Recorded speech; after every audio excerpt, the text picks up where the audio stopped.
റസലിന്റെ പിൻഗാമി ടി.ആർ. രഘുനാഥൻ. സിപിഐഎം കോട്ടയം ജില്ലാ സെക്രട്ടറിയായി ടി.ആർ. രഘുനാഥനെ തെരഞ്ഞെടുത്തു. എസ്.എഫ്.ഐയിലൂടെ തുടങ്ങിയ സമര സംഘടനാ പ്രവർത്തനമാണ് ഒടുവിൽ ജില്ലാ സെക്രട്ടറിയുടെ പദവിയിൽ എത്തി നിൽക്കുന്നത്.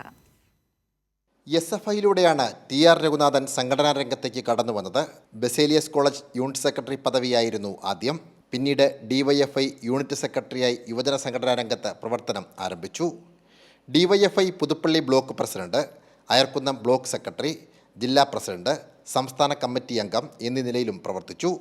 പിന്നീട് CPIM അയർക്കുന്നം ഏരിയ സെക്രട്ടറിയായി, തുടർന്ന് ജില്ലാ കമ്മിറ്റി അംഗമായും തിരഞ്ഞെടുത്തു. ഇപ്പോൾ പാർട്ടി ജില്ലാ സെക്രട്ടേറിയറ്റ് അംഗമാണ്. നിലവിൽ CITU കോട്ടയം ജില്ലാ സെക്രട്ടറി, സംസ്ഥാന വൈസ് പ്രസിഡന്റ്, ദേശീയ വർക്കിംഗ് കമ്മിറ്റി അംഗം എന്നീ നിലകളിലും പ്രവർത്തിക്കുന്നു. പള്ളം ബ്ലോക്ക് പഞ്ചായത്ത് പ്രസിഡന്റായും പ്രവർത്തിച്ചിട്ടുണ്ട്. നിലവിൽ കോട്ടയം കോപ്പറേറ്റീവ് അർബൻ ബാങ്ക് ചെയർമാനുമാണ്. അയർക്കുന്നം അറുമാനൂരാണ് സ്വദേശം. ഭാര്യ രജിതയും മകൻ രഞ്ജിത്തും മരുമകൾ അർച്ചനയും ഉൾപ്പെടുന്നതാണ് കുടുംബം. സനോജ് സുരേന്ദ്രൻ, കൈരളി ന്യൂസ്, കോട്ടയം.